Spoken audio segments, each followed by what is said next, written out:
el señor Surún Hernández, que nos acompaña. Buenos días, Surún. Buenos días, que el Señor los bendiga a todos y bendiga a todos los que están viendo este extraordinario programa que siempre traza la pauta en materia de información objetiva en la República Dominicana. Gracias por eso, Surún, que eso es muy importante en este tiempo, el tema de la objetividad en un tiempo comunicacional tan difícil como este. Nelson Enrique. Sí, Surún, bienvenido a una nueva mañana. Gracias por acompañarnos. La primera pregunta obligada que tengo que hacerte es, ayer vimos en algo que todavía es inexplicable para el resto de la ciudadanía, cómo el Congreso anula o trata de anular la posibilidad de que existan en la República Dominicana las candidaturas independientes, violando de alguna manera algo que ya había emitido opinión el Tribunal Constitucional. ¿Cuál es tu mirada al respecto?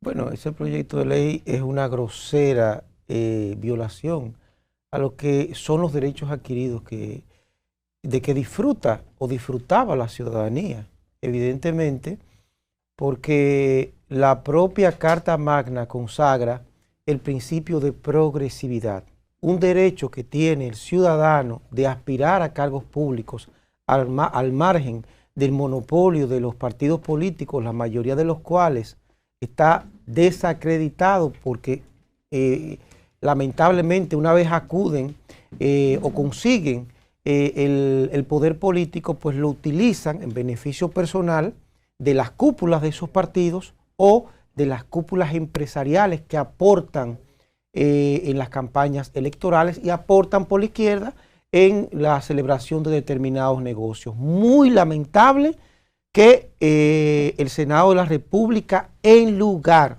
de regular de forma tal de que transforme en operacional ese derecho constitucional que no solamente tiene el ciudadano de aspirar a un cargo público, ojo, del derecho que tiene la ciudadanía de que personas al margen de los partidos políticos con determinados atributos morales y éticos y de vocación de servicio puedan aspirar a una función pública en un momento donde tenemos, vale decir, un Congreso Nacional conformado mayoritariamente por narcotraficantes, por personas, la mayoría de los cuales le deben los cargos a ese dinero obtenido a través del erario y a través del microtráfico y de la compra de votos con droga, como pasó en el 2024. Surún, ¿por qué se le ha hecho tan fácil a los políticos dominicanos, al Congreso,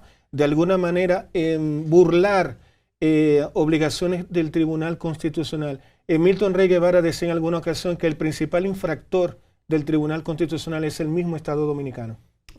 Lamentablemente en nuestro país el Estado de Derecho es una ficción. O sea, y es una ficción a la luz de lo que hemos visto en los últimos años y lo que seguiremos viendo. Que el Congreso Nacional, a despecho de lo que opina, lo que supuestamente representa, que es la ciudadanía, decida anular, conculcar ese derecho o esa puerta que constituyen las candidaturas independientes, que fue un logro de esta ciudadanía a través de un acuerdo, de un diálogo, recuerdo yo, tal y como consagra la propia Constitución, simple y llanamente nos indica el por qué ellos se están oponiendo, el por qué el país cada día más se retrotrae, porque imagínense ustedes una nación donde sea el mismo Congreso que aprueba nuestras leyes, que en primer lugar desacata una orden del Tribunal Constitucional, desacata un principio de progresividad de derechos fundamentales del ciudadano y en tercer lugar decida de conculcar la posibilidad de que la gente pueda optar a otra alternativa, porque simplemente tiene miedo, porque saben que no pueden competir. Hay una especie de vacío por lo siguiente, quiero que tú me lo aclares, tú eres muy bueno en eso, buenísimo. El Tribunal Constitucional, ante los recursos que fueron sometidos para atacar la inconstitucionalidad de algunas acciones políticas, decidió reiterar el tema de las candidaturas independientes, pero ordenó que se adecuara la ley a esas candidaturas independientes. Lo que ha hecho el Congreso es inadecuar, en vez de adecuar la ley a eso, inadecuarla. Cuando el Tribunal Constitucional emite una sentencia que adquiere la categoría de la cosa irrevocablemente juzgada, porque es la última instancia que hay en el país, ¿tú no piensas que ya ese derecho adquirido adquiere categoría de constitucional porque fue mediante jurisprudencia? Totalmente. Si en nuestro país existiera mínimamente un Estado de Derecho, no tuviéramos un Congreso en primer lugar conformado por narcos y por corruptos, como es el actual, que en su mayoría son eso. En su mayoría no, bájalo un chin, bájale el ITEVI por lo menos. No, en su mayoría. En su mayoría. Son 190 diputados. Te voy a poner una tarea. Busca un diputado y ponlo a hablar. ¿Qué tú quieres decir, Surún? No son analfabetos funcionales. Ay, Dios mío. Son personas que ganan sus cargos a través de la dádiva, de la entrega de droga y del dinero público y del dinero obtenido a través del financiamiento. Bueno, la mayoría son riferos. Vamos a la parte jurídica. Espérate, Freddy, y le voy a dar un punto ahí a Surún, porque justamente ayer y antes de ayer ha estado en la palestra un caso de un regidor que, señores, es un monstruo, que ha abusado de su nieta durante 4 años, y yo me pregunto, o sea, ¿cómo una persona de esa categoría llega a representarnos a nosotros? Señores, nosotros tenemos más de 6 diputados solicitados en extradición o condenados, cumpliendo condena en los Estados Unidos de América. Diputados electos en la República Dominicana. O sea, no, se trata de algo que es un mal de fondo. Decir que esos diputados, cuando nosotros vimos, en primer lugar, que no tenían la capacidad siquiera de presentar un proyecto de ley, siquiera de debatir, siquiera de tener la capacidad de leer un párrafo. Porque son personas, en muchos casos, que o son riferos, son mafiosos, o son apoyados y obtienen sus curules a través del dinero robado, como fue el caso de Senasa, que es una deuda pendiente. Porque en el caso Calamar, aprobados, robaron. Aprobado, el dinero fue enviado a la candidatura de Gonzalo Castillo. Según se dice la acusación, aprobado. Pongamos aprobado esa hipótesis. ¿Y dónde están los candidatos que recibieron el dinero de conformidad con la declaración del señor José Pablo Ortiz Giraldez, que recibieron ese dinero de la elección presidencial? ¿Dónde está el interrogatorio de Luis Abinader, cuya reelección ganó gracias al dinero robado? Vivimos en un país donde no hay Estado de Derecho. Me decía un político el día pasado, no, interrogar al presidente de la República, pero es el testigo estrella del Ministerio Público que lo dice. Es Santiago Jacín que dijo que ese dinero que él se estaba robando de la salud, de la vida de la gente, era para Luis Abinader. ¿Cómo es posible que no haya una justicia independiente en este país que lo interrogue y que el testigo estrella esté en la calle burlándose de nosotros y que los 3 empresarios que recibieron 16 mil millones de pesos sean beneficiados con una prisión domiciliaria adelantada? Porque esa gente nunca va a pisar la cárcel.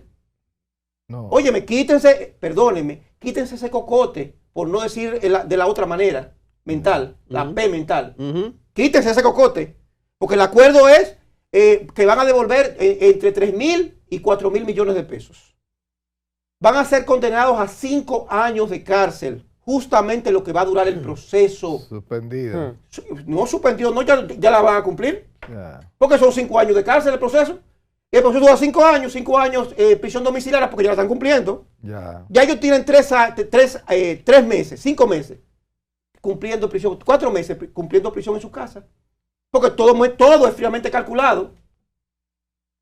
Y aquí no se ha interrogado, por ejemplo, a Fernando Villanueva de Viamar, que Eduardo Rí es miembro del Consejo de Administración de Viamar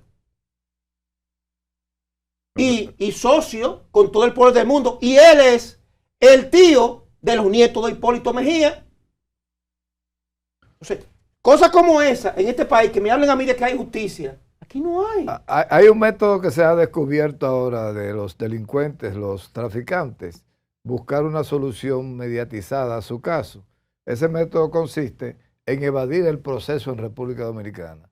Cuando tú eres solicitado en extradición, tienes que pasar por un proceso en el cual se abre un proceso, se te confiscan todos los bienes obtenidos para determinar si es producto del narcotráfico.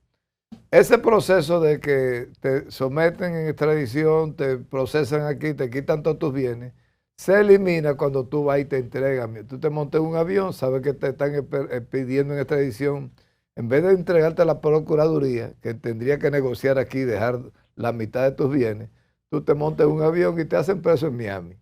Cuando te hacen preso, te empieza un proceso norteamericano. El proceso norteamericano lo que quiere es que tú le des informaciones, no le interesan los bienes. Entonces los norteamericanos no vienen al país a buscar tus bienes, pero ya como tú fuiste juzgado en Miami, todos tus bienes dominicanos se te quedan libres. ¿Eso es así? Claro que no. Es simplemente parte de la irresponsabilidad de nuestras autoridades del Ministerio Público de perseguir el crimen. La normativa procesal penal consagra la suspensión del proceso a la luz de un procedimiento de extradición. Y lo dice, se aplica el criterio de oportunidad hasta que vuelva. Cuando tú vuelves, yo puedo iniciar el proceso. Puedo iniciarlo penalmente, puedo iniciarlo a través de la ley de extinción de dominio. Son dos mecanismos, porque recuérdate que el lavado de activos requiere como prerequisito una infracción previa, que no tiene que ser cometida en la República Dominicana. Eso se hace muy sencillo. Usted se declara culpable de narcotráfico en Estados Unidos, es condenado a 5 años, pero cuando usted vuelve, usted tiene un proceso por lavado aquí, que la pena es de 5 a 20 años. Pero nadie que ha vuelto ha caído preso. Irresponsabilidad del Ministerio Ni nadie Público. Que ha vuelto a ser abierto un proceso. Lo dice la normativa. El Código Procesal Penal establece claramente la suspensión de todos los plazos de prescripción en los casos donde hay un procedimiento, una solicitud de extradición, un proceso en el exterior. Se envía allá, usted cumple, cuando usted viene aquí, viene y es juzgado. ¿Tú conoces algún caso que se haya procesado después que ha regresado? Quirino, Figueroa Agosto, cualquiera de esos. No, eso es imposible. Pero si aquí no ha sido perseguido el señor Fernando Crisóstomo a través de la ley de extinción de dominio, un hombre que se le devolvieron empresas que tenían en patrimonio casi 7,000 millones de pesos, prácticamente legitimado. Hay calidad moral para perseguir a otra persona. No la hay. Sí, y no solamente eso, en el caso de Fernando Crisóstomo, le exoneraron a su mano derecha, que es José Pablo Ortiz Giralde, para que él asaltara a Senasa. Wow. Y lo vuelven a salvar en Senasa. Wow. Entonces, hermano, ¿usted cree que eso es posible? Y nunca fue sometido José Pablo Ortiz Giralde. Nunca fue sometido. Pero el señor Fernando Crisóstomo es aquel que aparece en un mensaje de WhatsApp diciendo, tranquilo, que yo hablé con la magistrada para resolver el caso. En el caso Calamar. Porque, hermano, hay un principio de la ley orgánica del Ministerio Público, que es el principio de objetividad. Tú tienes que tratar a todo el mundo igual. Pero es legal el criterio de oportunidad, la aplicación de un acuerdo entre las partes para tratar de obtener mayores informaciones y más implicados en el caso. Es legal el criterio de oportunidad. Vamos a establecer una diferenciación respecto a lo que tú has dicho. Si la pregunta es si existe la posibilidad de aplicar el criterio de oportunidad a aquellas personas que cooperan, en principio sí, pero es totalmente ilegal, injusto, y no quiero decir otros epítetos, que se le aplique el criterio de oportunidad a una persona que ha cometido delitos más graves o igual a los que delata. Porque el artículo 377 del Código Procesal Penal de manera expresa autoriza ciertamente el criterio de oportunidad que se aplique a aquellas personas que cooperan con la investigación siempre y cuando los delitos que se le imputan y que hayan cometido en principio o hayan confesado sean de una gravedad, lo dice textualmente, lo pueden buscar, considerablemente de menor gravedad. Pero en este caso, el que armó el entramado de Senasa fue José Pablo Ortiz Giralde. Ese fue el que organizó todo el mundo, ese fue el que contrató a la compañía. Ese fue el autor intelectual. El autor operativo, el autor intelectual fue Eduardo Ruiz Estrella. Surun, ¿tú viste el juego de anoche del Dominicana contra Venezuela? ¿Qué te pareció? ¿Quién tú crees que va a ganar esa serie? Tiene que ganar República Dominicana. Para retomar el curso Surun, ahora para seguir hablando del Estado de Derecho, hoy temprano hablábamos de que hace ya casi 10 años que aquí se aprobó una ley que otorgaba el derecho a las personas a su indexación salarial. Va a ser 10 años que tenemos una ley que no se cumple, es lo que Omar Fernández está planteando en el Congreso. ¿Cuál es tu opinión y tu mirada sobre esta falta de respeto a la Constitución nuestra, a nuestras leyes y a nuestro Estado de Derecho? Mira, lamentablemente la falta de cumplimiento de la indexación es consono con otro problema que afecta en nuestro país, que es la desintegración institucional. Hay una ley que consagra que anualmente la Dirección General de Impuestos Internos tiene que aplicar la indexación establecida por el Banco Central de la República Dominicana. No lo hace.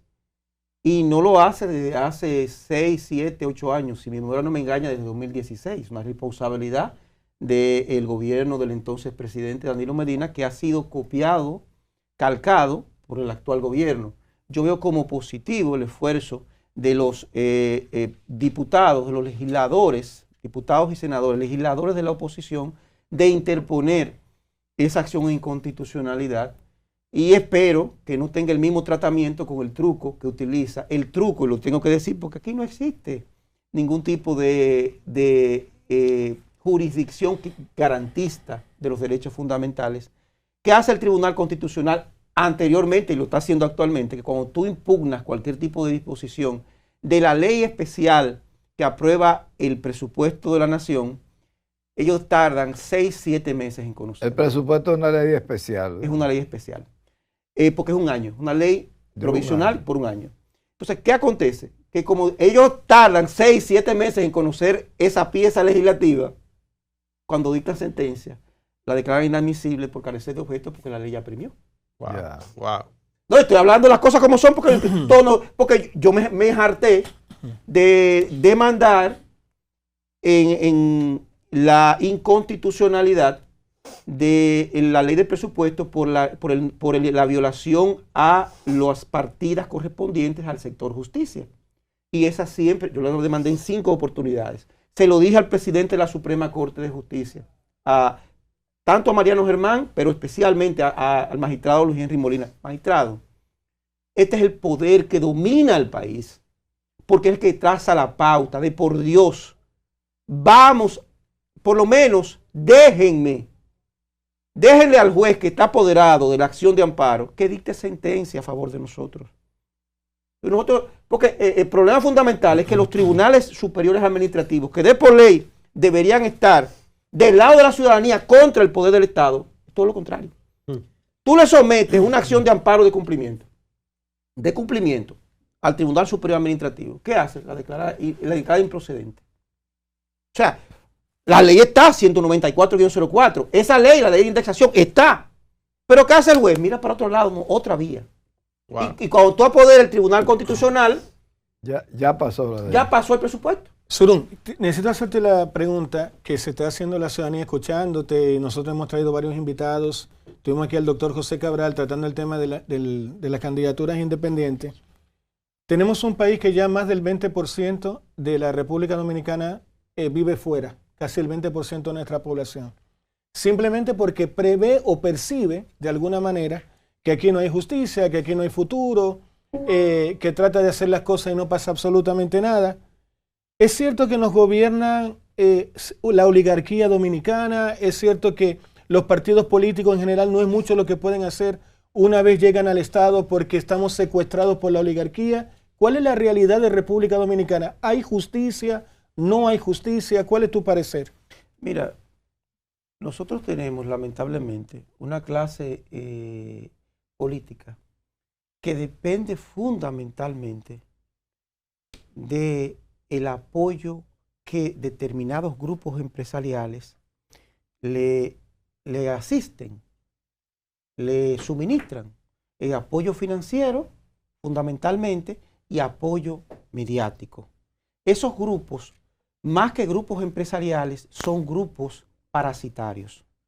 Una vez sus partidos, los candidatos que apoyan, llegan al poder, pues son beneficiados de manera extraordinaria, colosal, con canonjías y con transferencias y con concesiones respecto a bienes del Estado. Y pongo, por ejemplo, que solamente un grupo económico que aportó $5 millones al actual presidente Luis Abinader, se le entregó Pedernales y Cabo Rojo completo. Se le entregó el aeropuerto. Se le entregó inclusive facilidades por el orden de los $178 millones de AFP reservas. Ese grupo, que ya es un grupo prácticamente emergente, por encima inclusive, en algunos casos, tanto de los Vicini que de los Corripios, es el que ha designado en los últimos tiempos los jueces tanto del Tribunal Constitucional como de la Suprema Corte de Justicia. O sea, tanto poder, Surún, tiene un grupo empresarial en Dominicana. Sí. Entonces, estamos hablando de grupos que, por ejemplo, no pagan impuestos. Grupos que son beneficiados con determinadas concesiones que le conceden muchos beneficios. Le pongo el caso de los combustibles. Estaba pensando el día pasado el problema de Petrocaribe. Caramba, algo que Chávez aprobó para la República Dominicana no benefició a los dominicanos.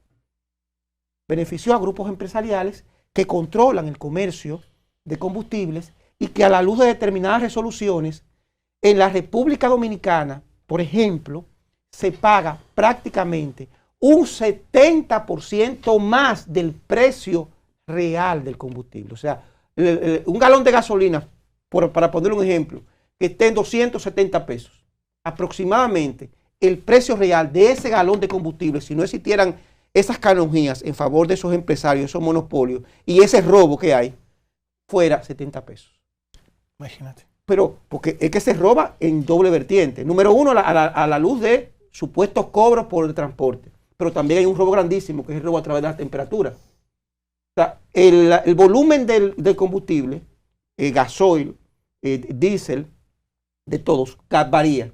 Ellos juegan con eso. Estafan a las distribuidoras, estafan a las estaciones de combustible, le estafan también. Y entonces todo el mundo estafa al consumidor, porque eso que esa denuncia que se hizo es totalmente cierta, por la que hay un señor sometido. En la República Dominicana, y me lo han dicho los mismos distribuidores, el consejo que me dijeron, nunca gaste dinero en diésel premium ni en gasolina premium, porque eso es una estafa. No me lo haga eso, no. Surunco, te la cambian. No quiero que te vayas sin tirarte para lo hondo, y es lo siguiente. Tú fuiste candidato a diputado, a síndico primero por Santo Domingo Este de la Fuerza del Pueblo, precandidato, y entonces luego fuiste candidato a diputado. ¿Tienes, Surún Hernández, aspiraciones a cargos electivos? ¿Vas de nuevo como diputado o te motivas por la senaduría? ¿En qué estás? Bueno, ahora mismo nosotros estamos trabajando a nivel de todo el municipio, vamos a aspirar a una función pública, eso lo va a determinar, y siempre lo he dicho, Cristo Jesús. Él es quien gobierna, Él va a abrir las puertas. A eso no le gusta mucho meterse en esos líos de las elecciones. Dios es que guía mi vida. Amén. O sea, yo no hago nada. Si mi padre no me dice que por ahí crea las condiciones, Dios no. Tiene que bajarle algo, Dios, tú estás No, es que sin Él yo no quiero nada. No, pero nada, ni siquiera está vivo. Entonces, el principal objetivo de esta etapa es fundamentalmente servir a la comunidad, organizar los grupos. Nosotros estamos trabajando en Acción ARD, que es una fundación tendente a concientizar a nuestros barrios de la necesidad de luchar por las reivindicaciones, de protestar, de accionar, de que el ciudadano comprenda que a los únicos que nos importa, a los de abajo, somos a los de abajo. Los de arriba nada más piensan en sus intereses. O sea, a mí me rompe el alma cuando yo veo a un político de la oposición decir, no, porque mi amigo José Ignacio Paliza, eso no es amigo del pueblo. Y si no es amigo del pueblo, no es amigo suyo. Como miembro de la dirección política de la Fuerza del Pueblo, Dirección Central de la Fuerza del Pueblo, ¿Leonel u Omar? ¿Cuál candidato tú crees que en este momento le gana al gobierno? Mira, el candidato natural de la Fuerza del Pueblo es el expresidente Leonel Fernández.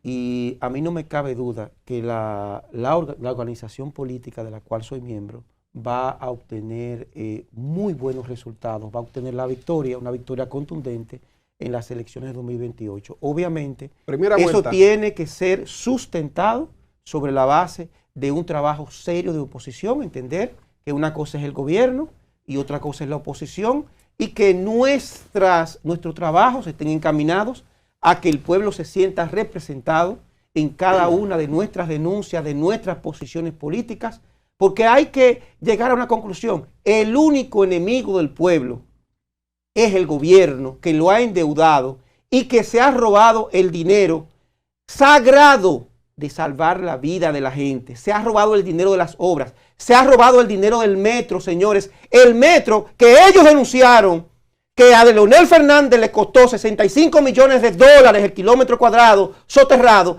a ellos le costó el disparate de metro de los Alcarrizos, 110 millones de dólares el kilómetro cuadrado. Y no soterrado. Y no soterrado. Que inclusive el monorriel aquí cuesta 85 millones de dólares el kilómetro cuadrado. Son unos atracadores que tienen a red vial. Kilómetro lineal. Claro. El kilómetro lineal, gracias.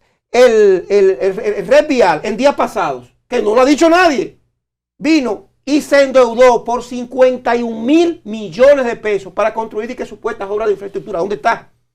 Que este gobierno agarró los inmuebles del Estado y los reunió en un fideicomiso de que para reunir dinero para construir infraestructura, lo pueden buscar, se lo vendió todito al Grupo del Este. Es una situación donde evidentemente... Disculpa, Surún, repite lo que tú acabas de decir. Sí, yo me acuerdo del tema del fideicomiso. Tú dices que agarró todos los inmuebles del Estado y se lo vendió a un grupo económico que se llama... hay que verificar. Yo no quiero personalizar. Claro. Solamente hay que buscar todos los inmuebles de ese fideicomiso, de infraestructura, de eficientización de infraestructura, pero le ponen nombre bonito, los vendieron todos. Todos. Los del CEA, los del IAD los vendieron, pero le vendieron los inmuebles con vocación turística. Por ejemplo, de Cabo Rojo, es de una empresa española, que el presidente suscribió un decreto diciendo que era de un grupo español cuando había una sentencia obtenida por Laura Costa que decía que era del Estado. Del Estado. Y él la firmó. ¿Y qué ha hecho la Procuraduría? Pues yo sometí un querellamiento. No ha hecho nada. Entonces, eso, lamentablemente, cuando tú conceptualizas un gobierno como este, tiene que estar claro que es enemigo del pueblo. Y si tú eres amigo del pueblo, tú no puedes ser amigo del enemigo del pueblo. Estos funcionarios no van a la función pública a servir, sino a saquear al Estado. Nunca como ahora los servicios públicos fallaron tanto como en este gobierno, porque se roban todo. Y entonces mienten descaradamente. Me da mucha pena ver, por ejemplo, a estos funcionarios decir, ¿cómo yo como gobierno voy a decir que nosotros estamos preparados para lo que viene? Escúcheme. No está preparado Estados Unidos, no está preparado Europa, no está preparado Japón. Y va a estar esta jungla preparada. Es verdad. O sea, una locura lo que está pasando aquí. Y entonces lo peor, muchos medios, son 17.000 millones de pesos. 17.000 millones de pesos en publicidad. Eso es la indexación. Eso es para comprar voluntades. Para que usted tenga una idea, en justicia este país invierte 16.000 millones de pesos. En justicia. Procuraduría, Ministerio Público. Usted lo suma, 16.000 millones. Que no hay suficientes tribunales porque colapsó. Y no es por culpa del presidente de la Suprema, porque uno no puede ser injusto. Es porque no hay recursos. Él es responsable porque no ha denunciado la situación de la escasez de recursos. Señores, pero en publicidad este gobierno gasta 17.000 millones de pesos. Que el día pasado vi yo a una señora rogando por favor, porque necesitaba tratamiento para cáncer, y agarran y botan 13.000 millones de pesos en supuestas diálisis. ¿Saben cuánto cuesta un hospital de diálisis? La diálisis a domicilio, no diálisis de verdad. Ojo, a domicilio, que no tiene nada que ver con las diálisis que están dando los hospitales. Esos gastos no se hacían anteriormente. Un hospital de nefrología de 400 camas con 2.000 equipos de diálisis cuesta 12.000 millones de pesos. Ya estuviera inaugurando Luis Abinader hoy en día. Surún. Wow. Si no se roba el dinero, es que Surún. se lo roban todo. ¿Se queda el presidente de la Suprema o ya lo cambiaron por otro? Fernando Langa va a ser el presidente de la... ¿Quién? Fernando Langa. Pero eso fue una primicia que dimos nosotros aquí, Julián. Bueno, hermano, te felicito. Mira, Fernando Langa es el presidente de la Suprema, el próximo presidente de la Suprema Corte de Justicia. Hay que buscar ese corto por ahí. No, una realidad. El presidente, y tan es así que la primera medida que tomó el señor Fernando Langa fue cambiar el nombre de su oficina, porque su oficina era Langa Abinader. y cambió y le quitó Sí, pero a Abinader. es un muchacho muy serio, muy respetable, Fernando, porque es un abogado muy preparado. Mira, yo no tengo nada en contra, de manera personal, en contra de Fernando Langa. No, Fernando es Lo que yo considero brillante. Lo que yo considero que él sabe que ha sido designado presidente de la Suprema Corte de Justicia para proteger a Luis Abinader de ser sometido a la acción de la justicia por ya eso es un los invento graves tuyo. actos Ha sido seleccionado para dirigir la Suprema. No. Está él. Pero tiene hay un todas las duplo, condiciones. perdóname, mira, hay un duplo. Porque hay que decir las cosas como son. Un duplo. Fernando Langa en la Suprema Corte de Justicia para evitar que las acciones que van a venir contra el presidente Luis Abinader por los graves actos de corrupción que cometió en su gobierno, porque todos los actos siempre tienen sus instrucciones, como es el caso de Intran, como es el caso de Senasa, porque lo primero que dice Santiago Jacín es que quien le dio las instrucciones de obedecer a Eduardo Reed fue el propio Luis Abinader, no lo digo yo. Y pregúntenle a Hugo Veras y a Hochi. Y pregúntenle al propio Santiago Jacín. Y el otro, el próximo Procurador General de la República, que va a ser designado el próximo año, se lo he dicho a mi amiga Jenny Berenice, y la distingo, va a ser... Ella está loca por meterte preso, sí, pero... No, porque tiene que buscar una causa. Es el señor José Ignacio Camacho, presidente actual del Tribunal Superior Electoral, que le va a garantizar impunidad a Luis Abinader más allá del 2028, porque ojo, ese presidente que actualmente tenemos, 37. Más o menos, ese presidente que actualmente tenemos, que dice que él no quiere meterse en asuntos de la justicia, fue el único que fue capaz de modificar la Constitución para garantizarse el control del Consejo Nacional de la Magistratura más allá de su presidencia. Una vez Luis Abinader deje de ser presidente, va a tener 5 votos de 8 del Consejo Nacional de la Magistratura. Supongamos que Leonel Fernández sea presidente, va a tener 3 votos. Luis Abinader va a tener el voto del Senado, 1. El voto de la Cámara de Diputados.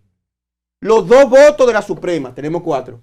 Y el voto del Tribunal Constitucional. Sin Luis Abinader, no van a poder destituir a Ignacio Camacho y se va a quedar ahí. Y él va a ir con instrucciones específicas. Someter a los funcionarios del gobierno de Leonel Fernández o de quien ocupe la presidencia en ese momento. Y nunca tocar ni con el pétalo de una rosa los funcionarios del actual gobierno. Porque todo el que conoce las actuaciones del doctor José Ignacio Camacho, de ese Tribunal Superior Electoral, que es capaz de legitimar lo que sea y que fue ratificado por una oposición miope, que yo no me explico cómo es posible que la oposición haya ratificado a ese tipo de personas. Que lo que es un muchacho demandado de José Ignacio Paliza. Y lo digo con conocimiento de causa por las decisiones que tengo. ¿Quién es el muchacho hermano de José Ignacio, el señor Ignacio Camacho. Camacho, sí. El procurador. En una situación política, se llegó hasta el extremo de que fueron ellos que fueron donde José Ignacio con el problema para un problema electoral. Electoral lo llevan de José Ignacio. Ellos fueron para que ellos se lo resolvieran. Y lo resolvieron. Wow. Pero Surún, disculpa, lo que tú estás planteando, discúlpame, Freddy. Tú acabas de decir que tú le tienes estima a la fiscal y bueno, y has destrozado prácticamente el sistema judicial dominicano. Después de escucharte a ti, ir a un tribunal en República Dominicana es algo sin sentido alguno. Tú acabas de decirle a la República Dominicana y a los 17 países que ven Una Nueva Mañana que aquí la justicia está secuestrada por el actual gobierno. Tú acabas de decirle al país y a 17 países, Surún Hernández, de manera pública, que el presidente Luis Abinader, aún dejando el poder, seguiría teniendo el poder de alguna manera. Dice la palabra, es por sus frutos que los conoceréis, y uno más vale los hechos que las palabras. Yo estoy hablando en función de realidades. Usted calcula los 5 millones, yo lo dije, los 5 miembros. El presidente del Tribunal Constitucional es de tan Luis Abinader, que destituyó a un juez que se entendía que no estaba afín al lineamiento político del presidente. El juez que cambiaron. Dos los destituyeron. Fue 4-4. Y el voto, el voto supuestamente de calidad, que no lo tiene Luis Abinader porque la Constitución no se lo consagra, Y ante el empate se consagra. Debió haberse confirmado. Pero eso es lo primero. Lo segundo, eso no lo digo yo, lo dicen los organismos internacionales. Y yo como abogado te digo, usted verifícame el caso de Senasa. ¿Dónde está, por ejemplo, Johnny Morales, que se llevó 95 millones de pesos y lo admitió? ¿Dónde está el abogado que constituyó casi las 30 compañías en favor de todo? ¿Dónde está el interrogatorio, por ejemplo, a todos los involucrados? ¿Dónde está José Pablo Ortiz Giraldi? ¿Cuál es su situación? Porque no hay acuerdo. Y si no hay acuerdo, ¿cómo es posible que la ley, el sometimiento se aplique en favor de unos y no de otros? ¿Dónde está el señor Fernando Crisóstomo? Miren, mi recomendación a los clientes, traten de nunca pisar un tribunal. Disculpe. Traten de nunca pisar un tribunal. Entonces, ¿para qué van a existir ustedes los abogados si no se puede? No, pero para eso lo es. Pero traten de nunca pisarlo. Lo mejor, en este país, lamentablemente, la justicia, por la escasez de recursos, tarda mucho tiempo. Y en materia política, lamentablemente, hay mucha influencia. En materia económica, cuando tú tocas determinados sectores, hermano, yo te lo digo de corazón, todo el mundo lo sabe. Entonces, que usted me dirá a mí de la magistrada Jenny, yo la considero una persona muy honesta, que ha hecho mucho por el país. Ha llegado a un límite. Porque tampoco. Pero es honesta, porque Jenny. No, es muy honesta. Jenny es una mujer que no, honesta, entregada. Y lo que ella ha hecho. No la va a encontrar involucrada en ningún expediente. No, mira. La magistrada Jenny Berenice se ha atrevido a hacer lo que ningún procurador en toda la historia de la República se atrevió. Hay que reconocerlo, honesta. Ahora, esta sociedad en estos tiempos necesita de más. Y necesita inclusive decirle a la magistrada que es hora de que no se permita que se deslegitime. Porque ¿cuál es la estrategia del presidente? Y se lo he dicho a ella misma. La estrategia del grupo del presidente de la República es de deslegitimar a Jenny Berenice a la luz del manejo de determinados procesos para luego quitarle y poner a Ignacio Camacho. Y yo se lo he dicho porque el elegido, cuando Miriam Germán renunció, no era Jenny, era Ignacio, y fue la embajada que se interpuso en el camino. Él limpió su escritorio y ella lo sabe. Ella sabe por qué yo lo estoy diciendo. Yo le estoy diciendo, magistrada, mire, cuídese. Se lo dije a Camacho, cuídense. No, que Surún. No, excúseme, no. Es que no es lo que usted diga. Yo tengo el derecho de pensar distinto. Al contrario, mis posiciones fortalecen la posibilidad de que ustedes puedan actuar contra los funcionarios actuales, porque ustedes pueden excusar en mí. No, es que si no hacemos esto, mira, ahí está Surún. No, porque no es realidad. Entonces, yo le digo que para otro, y se lo dije a Camacho, se lo digo a Jenny, y lo digo aquí públicamente. Ustedes me dicen, mire, vamos a quitar a Jenny para poner a otro. No. Déjala ahí. Déjala a ella. Señores, ustedes trajeron pantaloncitos cortos y unos busticos. No vamos todos presos de aquí. Yo no.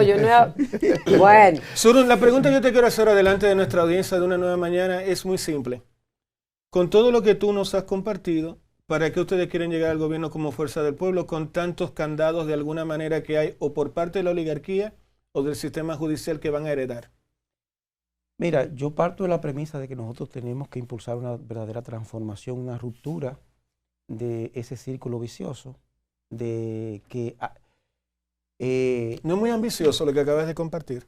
Eso es mi opinión personal. Nosotros vamos a tener una oportunidad y tenemos que aprovecharla como nueva generación de una transformación de lo que es ese círculo de alianza entre la oligarquía y el gobierno. Y en lugar de eso, crear un gobierno que en primer lugar tenga como eje principal el aumento de las riquezas a través del incentivo de la producción que tiene que tener como base el trabajo, la transparencia, reglas claras y obviamente la protección de las conquistas y los derechos fundamentales del ciudadano que votó con nosotros. Establecer un cambio de paradigma, concentrarnos en la educación y instaurar un plan decenal, quinquenal, de forma tal de que, en materia de educación, de forma tal de que nuestros niños estén en condiciones de enfrentar lo que viene. Todo lo que nosotros aprendimos en los últimos 30 años se murió. Wow. Nosotros estamos ahora en una época distinta, donde inclusive ya la Unión Europea ha dicho que el derecho internacional no existe y que solamente existen sus derechos, sus intereses.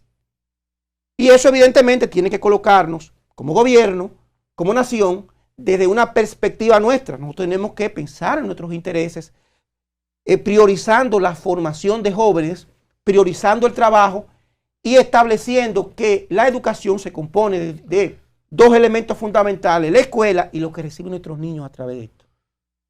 Y cuando nosotros no controlemos eso de forma tal de que ese modelo de conducta, ese paradigma de la droga, el vapor, se cambie por el trabajo, el estudio y la lectura, nosotros no vamos para ningún lado. Duro, se ha acabado el tiempo, Iván. Muchas gracias. Cuídate.